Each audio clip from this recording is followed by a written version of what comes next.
बिस्मिल्लाहिर्रहमानिर्रहीम। खातिन हज़रात, मैं हूँ अख्तर अब्बास और आप सबको मेरा सलाम पहुँचे। एक शेर से आगाज़ करते हैं, मुझे तो बहुत अच्छा लगा। तुझे याद कर लिया है आयत की तरह, अब तेरा ज़िक्र होगा इबादत की तरह। अल्लाह जाने शायर ने किस मूड में और किसको देख के लिखा था, मैंने तो पढ़ा, मुझे अच्छा लगा और अच्छे तो ये कमेंट्स भी लगे। सैयद वाली नादिया रहमान ने लिखा है कि सर मैंने आपके गुस्से वाला कोर्स मुकम्मल कर लिया है। मेरे गुस्से वाला नहीं, एंगर मैनेजमेंट वाला। मज़ा आ गया, पैसे पूरे हो गए और तो और आखिर में सर्टिफिकेट भी मिला है, जिसको आप सर्टिफिकेट कहते हैं। बेटा जी दिल खुश हुआ जितने लोगों ने ये कोर्सेज़ किए हैं। अल्हम्दुलिल्लाह, अगर आप ओपन होके उसको सुनते हैं तो कहीं ना कहीं आपकी ज़िंदगी में और फिर आपके प्यारों की ज़िंदगी में, चूँकि जो चीज़ हमें अच्छी लगती है, जो जायका हमारी ज़ुबान को अच्छा लगता है, जो सुर, जो लफ्ज़, जो टोन हमारे कानों को अच्छी लगती है, बिलाखिर वही हमारे होंठों से अदा होती है। यानी जो इन्वेस्टमेंट हम अपने जहन में, दिल में, याददाश्त में करते हैं, जब भी, जहाँ भी, इसलिए तो सियाने कहते हैं अच्छा सुनो तो अच्छा बोलोगे, अच्छा देखो तो अच्छा याद करोगे और फिर आप अच्छा ही कहते हैं। फरहत जबीन ने कहा कि सर मैं इंडिया से हूँ और संपर्क का मतलब होता है कांटेक्ट। फरहत बहुत शुक्रिया, आपने उस हमारी मुश्किल का, चूँकि ये लफ्ज़ लिखा भी कि इंडिया के हमारे सामने था और आपने हमारी आसानी कर दी, बहुत शुक्रिया। और मैं मिसेस कामरान हूँ, मेरे शौहर की तरबियत उनकी वालदा ने की और कमाल उम्दगी से की, दिल से दुआएं निकलती हैं। वैसे बाय द वे बहुत कम बहुएं हैं इतने दिल वाली जो अपनी सास की और अपने मियाँ की यूँ गायबाना तारीफ़ करें। अपने शौहर के लिए और उनकी वालदा के लिए भी हमेशा मैं दुआगो रहती हूँ। ये जो गायबाना दुआ का इनाम है, आपको क्या लगता है इसका मुस्तहिक कौन है? मुझे लगता है माँ मुस्तहिक है, जिसने बहुत उम्दगी से न सिर्फ अपने आप को रिश्तों के एतबार से तवाज़न में रखा।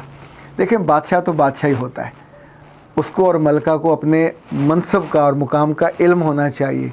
ये मुकाम और मनसब ऐसा होता है जो रोब डाले बिना, अथॉरिटी के बिना भी माना जाता है, पर जब आप बहुत बेजा मुदाखलत करने लगते हैं तो फिर मामला ख़राब होते हैं। हमेशा जहाँ अगर आपने जो पार है वो तकसीम की हुई है और मुख्तलिफ़ लोगों को मुख्तलिफ़ डिपार्टमेंट्स में मुख्तलिफ़ कामों पर लगाया हुआ है, अब जैसे बेटा बड़ा होता है तो उसको इंडिपेंडेंट होना चाहिए, इंडिपेंडेंट काम भी करना चाहिए, इंडिपेंडेंट नए रिश्तों को निभाना चाहिए, नए ताल्लुकात को निभाना चाहिए, नए लोगों को इंगेज करना आना चाहिए। इस बच्ची ने जो इनफैक्ट गवाही दी है, मुझको ये गवाही बहुत शानदार लगी। ये गवाही वो है जिसे कहते हैं ना, यू मेड माई डे।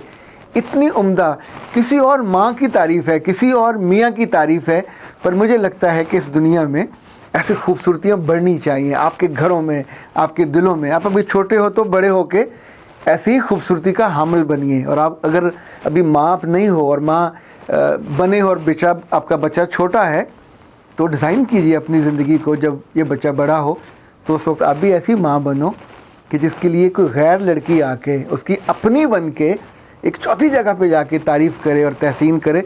ये होता है गैर मौजूदगी में मोहब्बत के फूल चढ़ाना। मिसेस मोहम्मद शाहज़ार, इन्होंने कहा कि सर आपने हम बीवियों को जन्नत का रास्ता दिखा दिया है, शौहर की जेबों की तलाशी ना लेके। अब हम इंशाल्लाह इसको बिल्कुल नहीं खंगालेंगे। You are wonderful and amazing. अब मिसेस शाहज़ार, मैं वैसे दिल पे पत्थर रख के थोड़ा सा बोझ डाल के आपकी इस तारीफ़ को कबूल कर लेता हूँ, बहुत शुक्रिया। अब आते हैं जी आज के असल ख़त की तरफ, और ये मिसेस हुसैन ने सऊदी अरब से लिखा है। चूँकि उन्होंने साथ मेंशन किया है इसलिए मैं आपसे शेयर कर रहा हूँ। वो कहती हैं कि मेरी शादी के 5 माह के बाद मेरे मियाँ सऊदीया चले गए, फिर 3 बरस के बाद आए, 3 माह रहे, फिर चले गए, फिर 2 साल के बाद आए। हमारी ज़िंदगी में से 8 साल यूँ ही गुजर गए, बंजर, वीरान, औलाद के बिना। औलाद होती भी कैसे, बड़ी मुश्किलों से उन्हें कायल किया अपने पास ले जाने पे। फिर मैं उनके पास आई तो भी ना सुकून था ना सरमाया। जितना वो कमाते थे वो अपने घर वालों को भेजते थे। उन्हें अपनी बहनों की शादियां करनी थी, उन्हें भाइयों को पढ़ाना था, उन्हें घर बनाना था। ये सारे काम किए, बहुत ज़िम्मेदारी से किए। 20 बरस बीत गए, ना मेरे पास जवानी है, ना मेरे पास औलाद है। उनकी सभी बहनों के ब्याह हो गए, वो सारी की सारी साहिब औलाद हैं। मैं आज भी बे औलाद हूँ। इस बीच में जब जब डॉक्टर ने मेरे मियाँ को अपना इलाज कराने को कहा, उसने कहा मेरे पास पैसे नहीं हैं, जो हैं वो मेरे भाइयों की और मेरी बहनों की ज़रूरतों के लिए हैं। मैंने उनको वहाँ भेजना है, उनकी ज़रूरतें पूरी हो जाएं, वो स्टेबल हो जाएं, फिर अपने आप पे खर्च कर लेंगे। उन्होंने लिखा है कि आज जब मेरे मियाँ की उम्र ज़्यादा हो गई है और मैं भी अब बुढ़ापे में कदम रख रही हूँ, ख्वाब अभी नहीं मरा, लेकिन मैं जानती हूँ इस उम्र में औलाद नहीं होती और हमारे पास अब सरमाया ज़्यादा है। जिस वजह से मैंने आपको बतौर ख़ास लिखा, मेरा दिल दुख से फटने वाला है। इस सारे सरमाए को मेरे मियाँ ने उठा के अपने छोटे भाई को ये कह के दे दिया है कि मेरी तो औलाद नहीं है, मैंने क्या करना है, तुम्हारी औलाद है, तुम लो और ख़र्च करो। ख़ातिन हज़रात, ये जो दुख है जिस बेटी का, जो ना माँ बन पाई, ना ज़िंदगी में खुश रह पाई, अल्लाह जाने अगली ज़िंदगी में उसके साथ क्या बनेगा। कभी आपने सोचा ऐसी औरतों का कसूर क्या है? इन जालिम और गैर मुतवाज़न मर्दों ने जो कुछ करना होता है, फिर किसी लड़की की ज़िंदगी क्यों बर्बाद करते हैं? उस बीच में उसको इंतज़ार पे बिठाते हैं, उस बीच में उसको आप एक ऐसी वीरान ज़िंदगी से हमकिनार करते हैं, उसको अता करते हैं जो उसके लिए नहीं थी। आप उसको ना मोहब्बत दे पाते हो, ना उसको तवज्जो दे पाते हो। इवन वो घर, वो सरमाया सब भाइयों को दे दिया, बहनों को दे दिया, उनकी ज़िंदगियाँ सेट कर दी इस बेचारी के लिए। कल कला इस आदमी को कुछ हो जाए, हार्ट अटैक हो जाए, उसे फालज हो जाए, उसे कुछ मसला हो जाए, बिलीव मी, जो मैंने ज़िंदगी देखी है, ये सारे इज़्ज़ा व कारब एक दफ़ा फ़ोन पे पूछ लेंगे, शायद एक दफ़ा आ जाएं, खाली हाथ आएंगे, ना पैसे लेके, ना फल लेके, ना कोई और चीज़ लेके। दे हैव द फेथ कि भाई ने हम पे कौन सा एहसान किया, हम भाई थे, उस वक्त हम स्टेबल नहीं थे, हमें कर दिया, तो अपनी ज़िंदगी वो खुद संभाले, हमने उसकी ज़िंदगी को ठेका लिया हुआ है।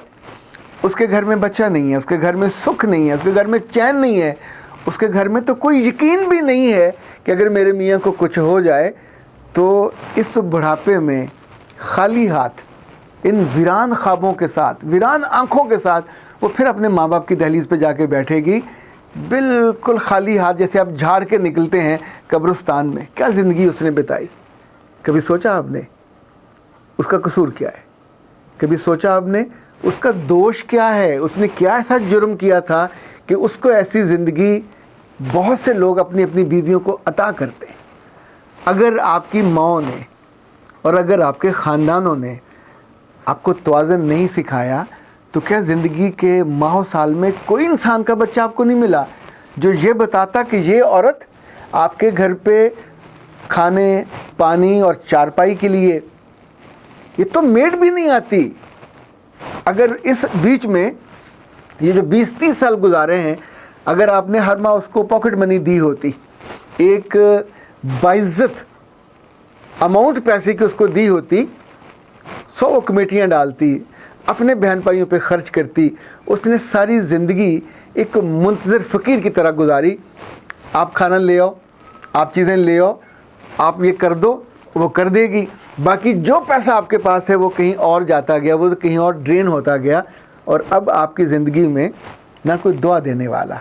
ये भाई और बहनें आपको दुआ दें, ये हो नहीं सकता। ये इंसानों की मामूल नहीं है, उनकी ज़िंदगी अपनी है, उनका ख़ानदान अपना है। आप उनके लिए अब ख़ानदान नहीं हो, अब आप उनके लिए बोझ, चूँकि आपका जॉब ख़त्म, आपका काम ख़त्म, जो सरमाया था वो भी आपने पूरी अक्लमंदी कौमों के साथ किसी और को अता कर दिया। ये आपको क्यों पालेगा? ये आपका क्यों ख्याल रखेगा? अब भी आखिरी दम तक, आखिरी सांस तक जिस औरत ने आपका ख्याल रखना है वो यही है जिसको आपने कभी हरा भरा नहीं होने दिया, जिसकी ज़िंदगी के किसी ख्वाब को आपने सरसब्ज नहीं होने दिया, उसको खुशी से हमकिनार भी नहीं होने दिया। मुझे नहीं लगता उसकी आंखों में कोई आंसू भी बचा होगा। ऐसी दुख से भरी और ख़ाली आंखें जिनकी ज़िंदगी में अब इंतज़ार का मतलब भी कोई नहीं है, بے یقینی بھی اب یقین کا موسم بن کے ان کی زندگی میں ٹھہر گئی ہوئی ہے. مجھے نہیں لگتا ان سے ہمدردی کرنا کافی ہوگا. اگر آپ کو ایسی خاتون سے یا ایسی بچیوں سے اور ایسی خواتین سے ہمدردی ہے تو اپنی زندگی میں ایسا مت ہونے دیجیے. اپنے گھروں میں اپنے بھائیوں کا ایسا مت کرنے دیجیے, اپنے بیٹوں کا ایسا مت کرنے دیجیے, اور اپنے دوستوں کو, چونکہ ہمیں علم ہو جاتا ہے کس گھر سے کیسی ہوا آتی ہے اور کون سا فرد, کون سا مرد کیسے اپنے گھر والوں کو ڈیل کر رہا ہوتا ہے. ان کو سکھانا, ان کو سمجھانا اور ان کی اپنی زندگی میں خوشیوں کو اور سکھوں کو واپس لانا, کیا یہ اہم کام نہیں ہوگا؟ اختر عباس کو اجازت دیجیے. السلام علیکم.